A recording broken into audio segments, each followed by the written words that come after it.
Welcome everyone to this afternoon's session. My name is Amy Skio, and on behalf of the Research Innovation Office at the University of Guelph, I'm very excited to be here to share some information with you this afternoon. For those of you who are not familiar with the Research Innovation Office, they provide a lot of amazing events such as today's session, resources and services for students at the University of Guelph. So if you find today's presentation interesting and useful, be sure to check out their events section because they often have different types of sessions available for students and faculty to be able to attend. So today's session, how to choose your words wisely and win more grants. This is definitely something that is of interest to a lot of different people as people are trying to present their research in a way to win different types of grants.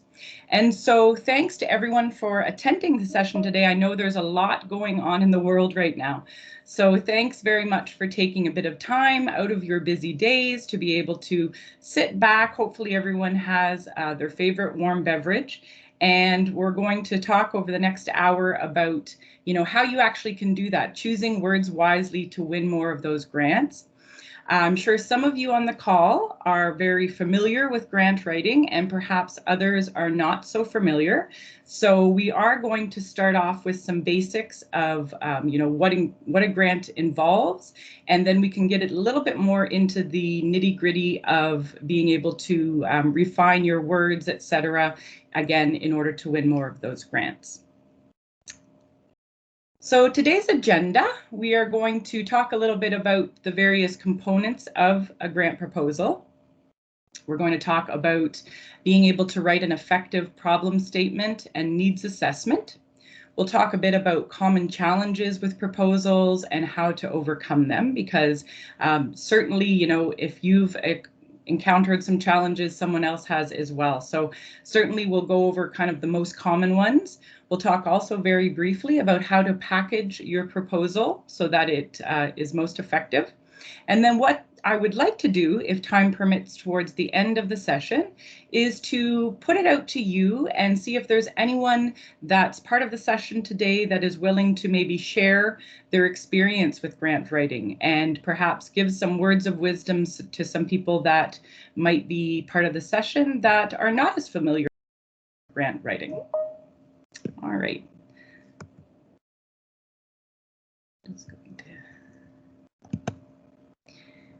Okay, so when we talk a little bit about communicating your research to maximize your chance of winning the competition of grant proposals, this is really what the name of the game is.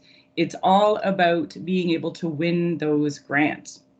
And so certainly this is something that I know is super competitive, and from what I understand is very persistent, and just because you don't win one grant doesn't mean you're not going to win other grants. So it's the kind of thing that you want to keep doing. The more you do it, the better you'll get at it.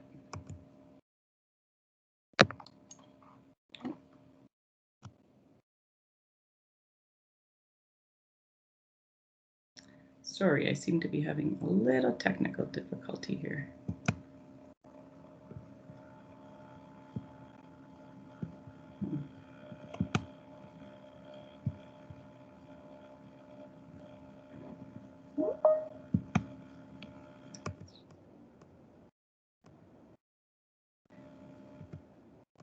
All right.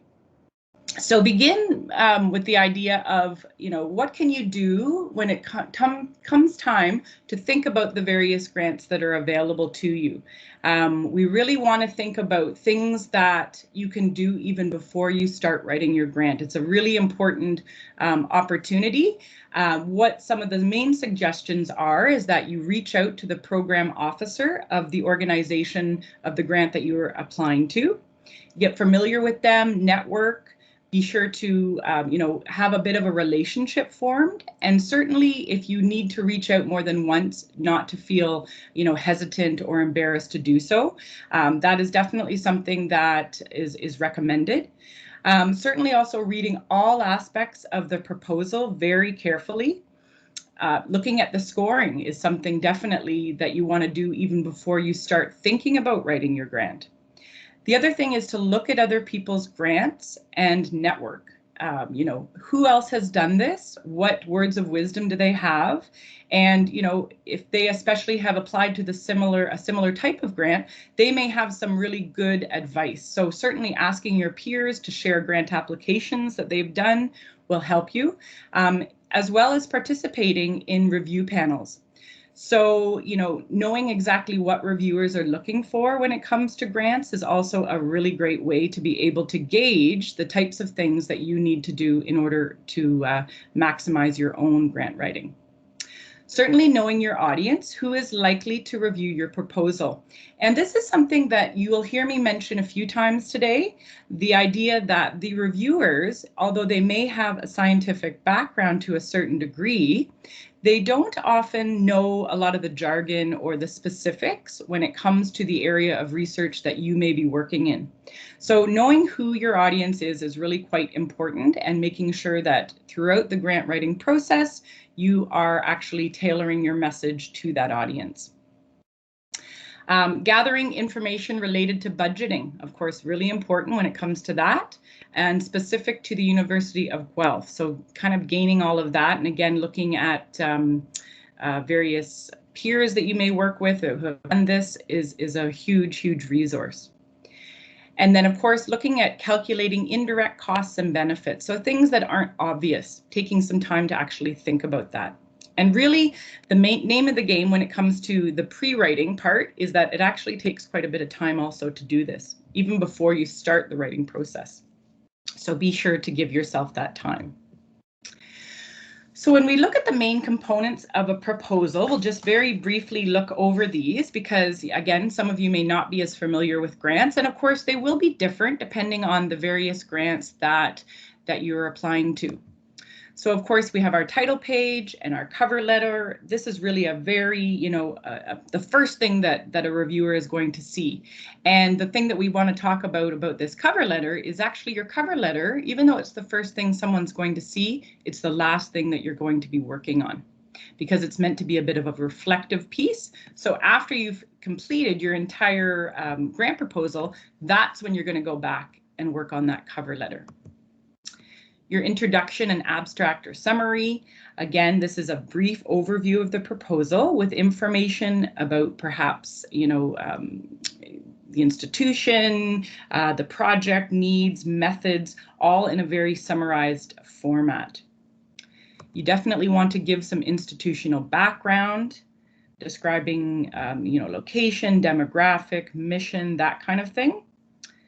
And then, of course, our problem statement or needs assessment. This is really where we document the problem or need with different types of data and linking it back to the funding sources, goals, and priorities. So this is really where you take, you know, your research and you kind of mesh it and relate it to what the funding opportunities organization might be.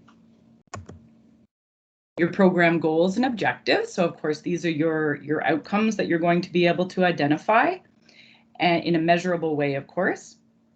And then we have our methods and implementation plan, the various activities that are going to support the achievement of the various objectives and of course, outcomes. You have your evaluation plan, which would present a plan determining the success of the project at various points throughout the project and also at the end of the project. We would want to talk a little bit about future funding or sustainability. So what's going to happen, you know, when this funding would be finished up? How are you going to continue the project onward? We'll talk a bit about budget, identifying costs that need to be met by the funding source, and the various methods that determine those costs. And then, of course, there would be other components, letters of support, that type of thing that you would want to include with your proposal. So for today's session, the main thing that we're going to be focusing on really is this problem statement needs assessment area. This is really what I would consider to be the crux of your grant proposal, and that's why it's worthwhile to spend quite a bit of time with this area. So what is exactly this problem statement? So it's either called a problem statement or a needs statement or needs assessment in the in your proposal. It is really it establishes the main focus and the rationale for why your research happens. So it needs to be very compelling. And if not, then, you know, when the reviewer is looking at your proposal, what would make them want to continue to read? So you want to have a really outstanding problem statement. It needs to be concise and coherent and supported by evidence on why the project needs to be undertaken. So in other words, what real world value does this offer? What about your research provides real world value? It's a bit of a tongue twister. This statement of need drives everything else in the grant proposal. And when we go to formulate the problem statement, this is kind of a very simplistic template that you can start to follow. But we're going to be thinking about it a little bit differently today. But certainly the way that the flow would go is to describe how things ideally should be happening. Then you would explain the problem and state why this matters. You would explain your problem, the financial or emotional or societal costs of this problem. Then you would back up your claims, propose a solution, and explain the benefits of the proposed solution, and summarize the problem and solution. And then that would be an overall problem statement. So how to craft a problem statement? Well, this is definitely a way to think about the why, and that's what I would propose people think about. So to take a step back from your research and think a little bit about why you do the work that you do. And this is definitely the foundation of why you should be given the grant. So this is kind of what you kind of are making almost an argument for as to why you should be winning this grant over someone else. So what I want people to do is just kind of take a moment and take off your academic hats and to think a little bit more like a marketer. And so what I want us to think about for the next few minutes is to talk about the value of your research. When we think about classic marketing, there's something called a value proposition. And if we think of a product, so if we think of something that you're selling, for example, a product, their value proposition would be a clear statement that explains how a product solves a customer problem or improves their situation, and you know, kind of tells the consumer why would they buy from you and not from someone else. And it tends to be more of a fixed sectioning statement. So what about this product is so fantastic that I would want to purchase it? If we think about this from an academic perspective or from a research perspective, it's very similar in the sense that we want a clear statement that explains how your work or your research advances science and understanding in the area of your expertise. So this is beneficial. It tells other scholars or potential grad students or funding bodies why they would want to pay attention to your work. So if we think about creating a bit of a value proposition for what you do, it can be really helpful in determining and coming up with that problem statement when it comes time to do your grant proposals. So what I've done here is I've just kind of taken a former research grant that was put out looking at cannabis and mental health. And what I'm going to show you is a bit of a template or kind of something that you can use in order to see how you can develop a value proposition for your research. So if we looked at this, we have our template here of our research hypothesis, and we're going to say that for this intents of purposes, our research is looking at cannabis and mental health. So we are going to be developing a tool that would be for clinicians to use that would identify people with ADHD and anxiety who self-medicate cannabis. This is an issue that we have identified, and our tool will help alleviate this. So if we look at before we had our tool, we had ADHD and anxiety sufferers. They were unsatisfactory with their medication and therapy options, so they were self-medicating. They had symptoms that perhaps limited their ability to enjoy life and thrive. And then as far as how they felt underserved and left out of the healthcare system, okay? If we look at the after, so what would our implementing our tool do for this population? Afterwards, we would potentially have more empathetic care provided by physicians to consumers. We would have better dialogue with their healthcare practitioners, and we would be able to see better coping strategies and treatments for these ADHD and anxiety sufferers. And how would they feel? Well, they would feel perhaps more encouraged and hopeful, and hopefully healthier and happier. So this tool just allows us to be able to, be able to take our research and kind of identify a little bit of the who we might be serving, things that are happening before our research could be implemented, for example, and see a little bit of that value start to come out. So when we're creating value propositions, we want to definitely highlight the problem, again, that we're tackling. We want to, be able to identify up front what the research would accomplish. We want to distill the benefit down to an easy to comprehend, clear language sentence. And we also establish credibility by sharing the description of the work that perhaps we've done before that would make us ideal for doing this. So I'm going to just ask you just to take a moment, and we won't necessarily take the same amount of time that we would should we have done this as a face-to-face workshop. But definitely take a moment just to think about your own research and think about, what it would say for the research hypothesis, and think a little bit about perhaps your target audience, and think about, the problem that perhaps they might be facing, and then how that would change again once your research happens with that target audience.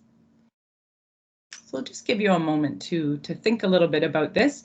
The PDF of this document we will make available to you after today's session, so not to worry about that. We'll be happy to share that with you so that you can be able to work on this little activity on your own.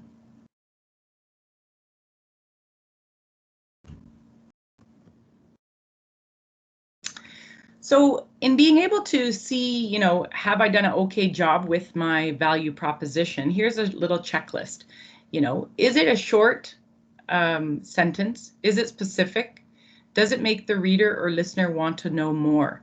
And of course, written in accessible, easy language always, because if we are describing apples and the reviewers perhaps of our grant proposal are hearing lemons, then we know for a fact that there's a bit of a disconnect happening. And of course, that is not going to be effective.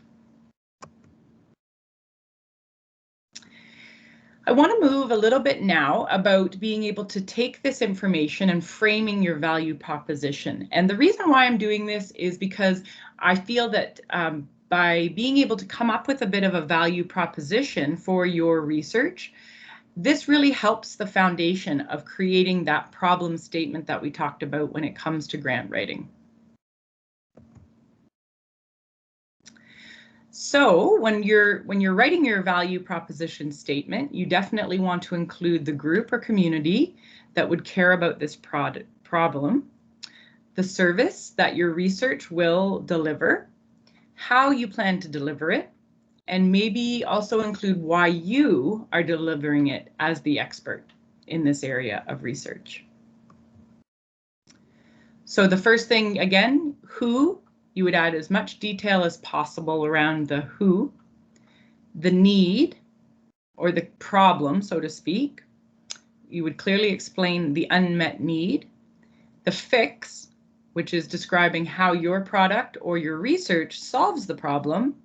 And then you would go back and you would edit for very clear language and try to make things as succinct as possible. So again, here is a fantastic template to be able to I come up with a value proposition statement, positioning statement, so that you can then take this and almost be able to plug it fairly easily into coming up with a problem statement within your grant proposal. So if we go back to the example that I had used before and talked about the mental health and cannabis research that perhaps I was doing. So for our example would read something like, for doctors who struggle to identify patients who use cannabis to self-medicate, our research on anxiety and ADHD will provide a tool that will help them provide better care for their patients here in Canada. And the thing I want to just focus on here is that what is included in here is that real life value and why it's relevant to perhaps the funding body that you might be applying to. So again, just making sure that that is always kind of at the end of your creation of coming up with your value proposition, your problem statement, you always want to go back and say, ask yourself, have I conveyed that my research will bring real life value, and who is this going to better, or who is this going to serve? And you definitely want that to be very clear in the outcome. So we're going to go a step further now and go back to that template that I described at the very beginning of the problem statement. We've got our 7 steps there. And then on the right, what I've done here is I've taken my value proposition statement and now we've been able to kind of add additional information around that now satisfies what our problem statement template needs. But now I've been able to fairly easily identify, what my value proposition is. So, describing how things should work. Well, it's important that Canadian physicians are able to easily identify patients who self-medicate with cannabis to treat ADHD anxiety, so they can provide open dialogue and provide proper treatment to this group of individuals. Then I explain the problem and why it matters, and financial emotional needs. So every year in Canada, 35% of patients go undetected for cannabis self-medication, yada, yada, yada. So I've kind of included that by looking at the value proposition. And then, of course, I've backed up my claims. I'm proposing a solution. By implementing the X tool, physicians can identify clients who self-medicate using cannabis. This tool will result in more Canadians receiving proper medical care and reduced rates of self-medication of cannabis use to alleviate symptoms of anxiety and ADHD. And then, of course, I would conclude by summarizing both the problem and the solution. So in a fairly clear way, I have now stepwise gone through and been able to pull out a value proposition from my research and be able to apply it now to our template of the problem statement. And obviously, you would massage this and you would add a lot of your background information and have it edited. So again, we won't necessarily take the time in today's session, but I will present this template to you as well, so you can come up with your own value proposition statement for your own research. Okay. How are we doing for questions? Any questions? Any concerns? For some reason, my computer is acting up a little bit here. I can't seem to see as easily, but as long as we're good, we will continue. Yeah, there aren't any questions in the chat. Okay, great, thanks. Okay, so now what we're going to do is we're going to move on and talk a little bit about some of those common challenges in grant writing. And certainly, you know, there's a lot of them. There's a lot of challenges, it appears, with grant writing. So these tended to be the top three kind of buckets that most, you know, profs, etc. I went out and I actually had about 5 or 6 profs that I spoke with and kind of narrowed down, in addition to what was in the literature, to kind of be able to give you a focus on some of the key things that you really want to focus in on. So these tended to be the top three: not knowing your funder, complex language used, and not following instructions. So those tended to be the basic ones. And certainly to me, they sound like, well, that we should be able to remedy that, no problem. But what I'm understanding is that it actually takes a lot of practice and patience and time in order to be able to, quote unquote, get really good at this grant writing thing.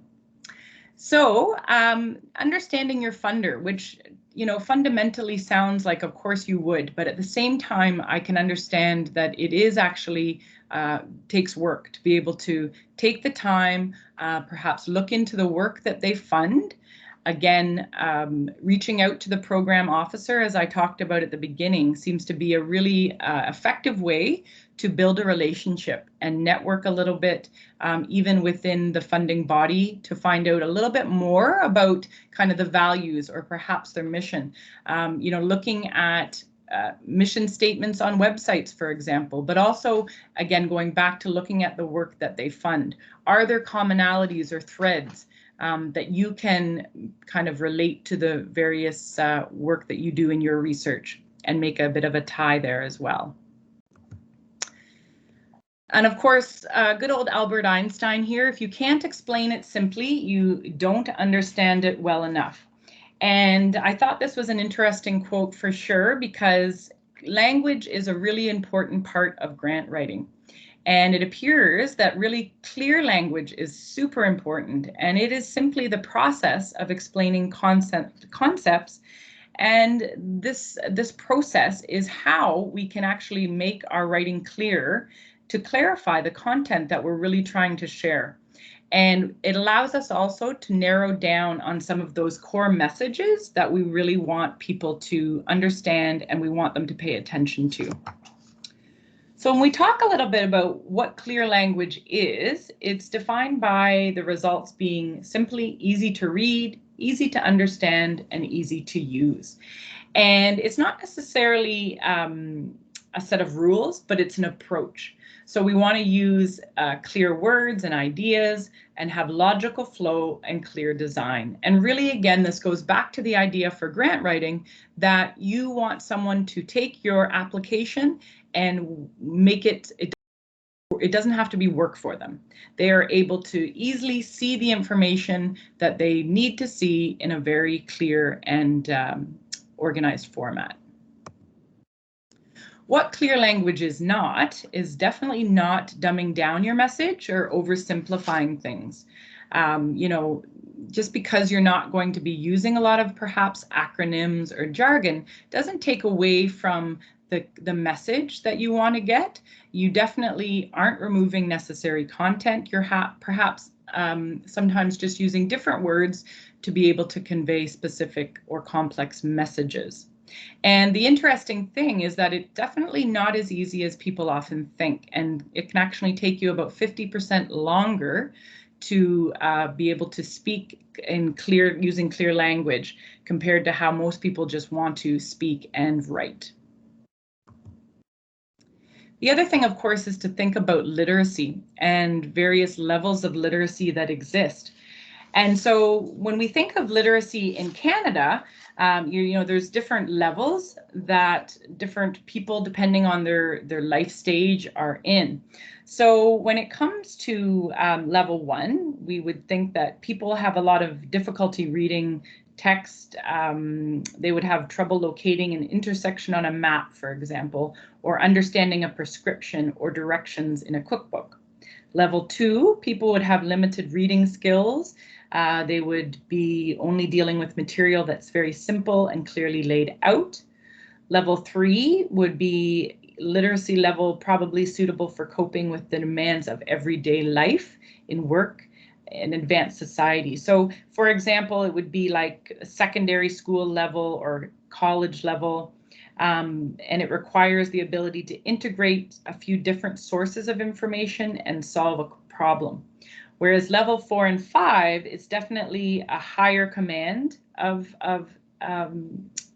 whatever language, and it will allow both interpretation and synthesis skills.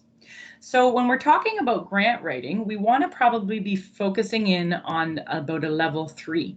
So we would want to make it available to anyone. And for most people, an easy way is to be able to think, if someone was in grade maybe 7 or 8, maybe even grade 9, would they be able to understand it? So trying to identify that as kind of your area or level that you would want to be working at as far as your word choices. When it comes to writing, we certainly want to think about the word choices that we use. We want to avoid jargon. We want to use short, simple words and phrases using an active voice, not changing verbs into nouns or using double negatives. And we want things to look nice, using headers. We want to have white space, that kind of thing, and keeping sentences short and sentence within paragraphs at no more than 4 to 5 sentences. So that's kind of what clear language writing is involved, and we're going to look at an example. So jargon, I'm sure people have heard of the term jargon, is unnecessarily complicated technical language. And of course, in academia, it's very simple to use jargon. We all use it because we are working in specific areas within research. We have short forms for things, we have acronyms. But the idea for grant writing, again, is that the person who is reviewing your grant might not have knowledge of these things. So it's best to try and avoid jargon, or if you have to use acronyms and that kind of thing, to have perhaps a page that explains those acronyms, or they are explained somehow upfront in your document for reference. So how can we avoid, simplify, or explain jargon? So here's some examples. So our word is theory. The public would maybe use guess or a hunch. A scientist might use scientific understanding. Manipulation, public might think illicit tampering. Scientist might think scientific data processing. So the thing here is just to understand that sometimes words may be construed slightly differently, again, depending on who you are. So it's best to try and stay away from jargon if possible. So this gives us an example on the left here. So our first example, participants read assertions whose veracity was either affirmed or denied by the subsequent presentation of an assessment word. And then our second example, the researcher investigated the phenotypic properties of the analogous poultry ovum. So what jargon was used there? Well, if we were to avoid using jargon, what could we say instead? So for our first example, we could say that participants read sentences, each followed by the word true or false. And our second would be the researcher studied turkey and chicken eggs. So we can see that it's not taking away the meaning at all of what we're trying to say, but it's just simplified and clear. The other thing is looking at passive or active voice. And in a passive voice, the subject of the sentence is acted upon by the verb. So the television was watched by Peter, the letters were delivered by the courier, new regulations were proposed. If you're trying to use a more active voice, we would say things like, Peter watched the television, the courier delivered the letters, we proposed new regulations. The other thing that goes into clear language is not changing verbs into nouns. So here's a couple examples. We are responsible for management of the program. Quite wordy, an analysis of the data was performed by the project team. So just take a moment and think about how these sentences could be changed.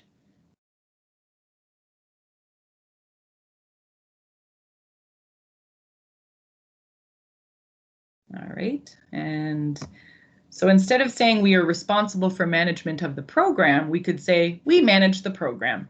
Or perhaps for the analysis of data was performed by the project team analyzed the data. So very straightforward, more of an active type of tone. And the other thing to note is that when we do these types of clear language writing and kind of watch this, we actually shorten the number of characters. And of course, when we're talking about grant writing, and if there's online submission of grants, you're often, kind of limited by characters. And so often that can be a bit of a challenge as well, trying to fit what it is you want to say within a certain number of characters. So also by doing this, you're also reducing the number of characters. Avoiding double negatives. So he was not absent. The procedure will not be ineffective. It was never illegitimate. Well, instead, we can say he was present. The procedure will be effective. It was legitimate. So again, shortened and just more active, simple language. Also, the design and layout is important. So for example, using white space, having images and infographics that can depict something that normally would be explained via words. And of course, in a grant proposal, these can be included in the appendices, being aware of any accessibility issues that might be needed. So just again, the design and layout also important as well as your words. And of course, edit, and edit some more. The recommendation is that you examine every word, where can you reduce that length? Is it complex? Have you compiled the word or character lengths? Have you spell check? And with that, I do want to mention what was also a recommendation is to always make sure that you do your grant application in a Word document that can be spell checked, and then use that and copy and paste that into your grant application if it is an online submission, because many of the online submission platforms do not offer a spell check. So it's very important to do that. Again, I would recommend, reaching out and having people that are not necessarily familiar with your work to review your grant proposal, because they will definitely be able to tell you if something is amiss or doesn't make sense to them when it comes to, again, those technical things that maybe seem very simple to yourself. Okay. So there's a few different things that you can do actually, or things that exist to be able to evaluate your documents. And I'm just going to provide a few of them here. For plain language, you can have a checklist. Microsoft Word gives you readability statistics. Hemingway Editor allows you to be able to check out that literacy or readability level and whether or not you need to change that a little bit. And then, of course, any sort of AODA compliance, of course, a document here from University of Guelph. And then last but not least, I want to touch on following those instructions. So again, following at the beginning, making sure that you have stayed within your word or your character counts, spelling, doing that word copy first, and then cutting and pasting into your online platform for grant application. Have you completed all the sections? There's many times that some aspects of the grant proposal have not been completed properly. And so many reviewers will just toss it aside. And when you think about the amount of work and effort that goes in to have that happen, that's really, really not a great thing to have happen, obviously. So just, making sure you follow those basic instructions are definitely one of the main keys also. And they often call these the silly errors. So trying to reduce those silly errors as much as possible. And of course, packaging your proposal is also important. As I mentioned before, these reviewers have many different packages that they're looking at. They're going through lots of different grants. So you want your proposal to stand out. You want your proposal to be easy for them to be able to go through and to be able to evaluate. So have you done the following? They want to easily see. So, is everything on your title page that needs to be on your title page? Have you offered up a table of contents? Is there a page explaining those acronyms? Do your summaries mention your value proposition? Have you included that in so that it's an effective statement? Is there an organizational overview if appropriate? Are page numberings and headers, everything complete? Going back to your actual words, have you used active sentences or an active voice? Are there limits for page numbers or characters? Did you provide referencing? Is the proposal signed? Is it, basic things? And then of course, last but not least, that cover letter. Being able to kind of reflect back on your whole proposal and be able to draw out and prepare a cover letter that is a good summary, presents your whole package nicely. So just some important things to be able to check off. And some key takeaways from today's session, just generally, be sure to become familiar with all aspects of the funding body, and that networking cannot be stressed enough. Read and understand all the asks of the application and follow the instructions. After completing, ask another set of eyes to review, ideally somebody who has some experience with proposal writing. And the fact that grant proposal writing takes time, so be sure to plan accordingly and also do that pre-thinking of everything that you need to consider before you even start writing or before you even start, putting pen to paper or getting online. And then last but not least, all proposals are a learning. So even if you don't win, persistence is key. And now what I was hoping is, because I know that we have probably some individuals online who have experience with grant writing, I was hoping that some people might be able to share their experience or words of wisdom or things that they feel works for them when they do their grant writing. Do we have anybody that's willing to share with us?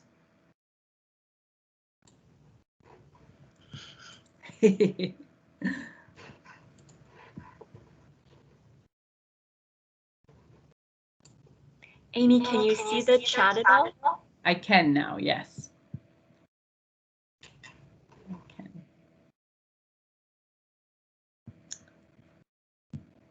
Is everybody on here new to grant writing? You can raise a hand.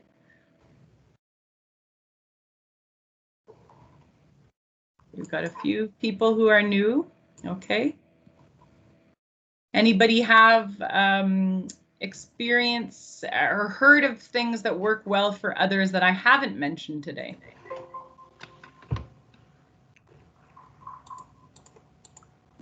Hi, Amy. Oh, I have feedback. I'm sorry. That's okay. It's Jody here, Jody Salter.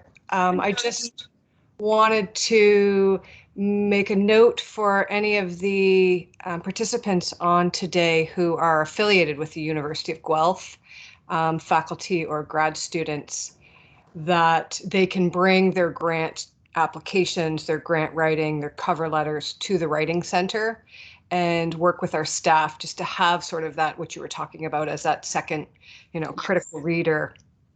So I just wanted to put that out there for anybody, just as a reminder, because it's, we will look at grant applications for any audience. Excellent. That's great to know. And yes, the university has fantastic resources, for people to do grant writing for all the various, even the components or the parts of grant writing. So I do, suggest that people do try to reach out to see what types of resources exist even at the university. And there was a question here. Will this be? Yes, this presentation will be sent out after today.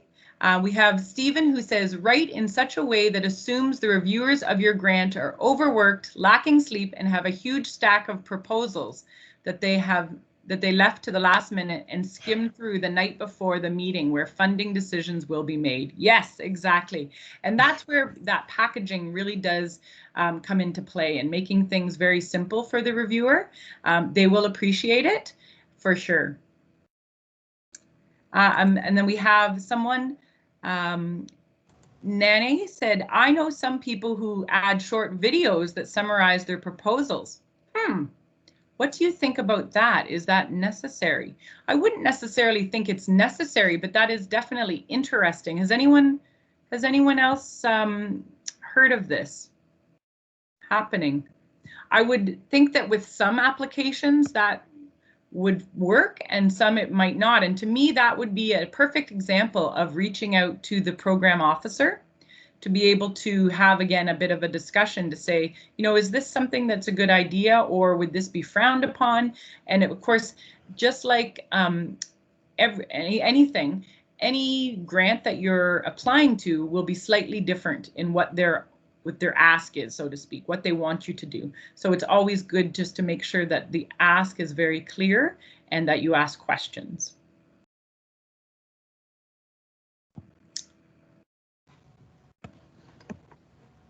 Any other comments?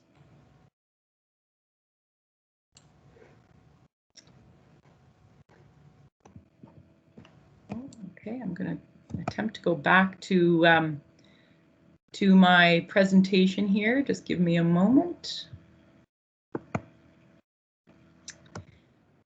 Just before we wrap up, which I would really, again, like to thank everyone for their attention today, I do just want to very briefly mention the various types of Advantage workshops that the Research Innovation Office at the University of Guelph provides.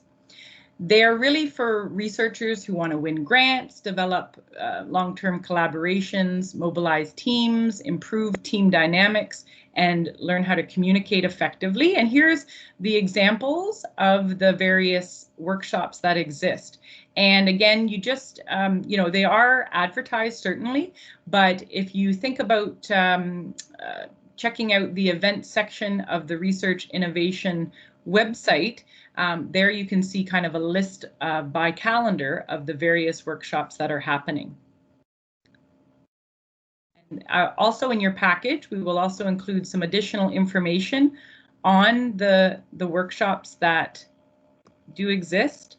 And then the other thing I just want to mention is that the Research Innovation Office has industry liaison team. And they are available to make connections between University of Guelph faculty members and private sector companies for the benefit of both parties. They can allow, you know, help with various partnerships. They help with the navigation of non-disclosure agreements, looking at funding opportunities, and again, reviewing grants and grant applications. So, and again, a fantastic resource. And also available is this guide to research partnerships at the University of Guelph. So I just wanted to mention those additional things that, oh, and again, technology transfer specialists, in addition to knowledge mobilization staff. So again, talking a little bit about knowledge transfer, facilitating exchange of knowledge with decision makers in government, and being able to translate technical terms and complex science into clear language, as we talked about today. In addition, we have our new venture creation unit, certainly that offers support to research teams at every step of commercialization, entrepreneur advice and mentorship, looking at, again, different types of grants, and the Accelerator Guelph program, which is an entrepreneurship and incubation program based on the award-winning Waterloo Accelerator Center program. So that is the end of our session for today. I'd like to again thank you for your attendance, and we will be sure to send out today's presentation so that you can use some of those templates and some of the activities when it comes time for you to be able to make a fantastic value proposition or a problem statement for your own research grants. All right, so any questions? Sorry, I'm just going back to this. I think we're good.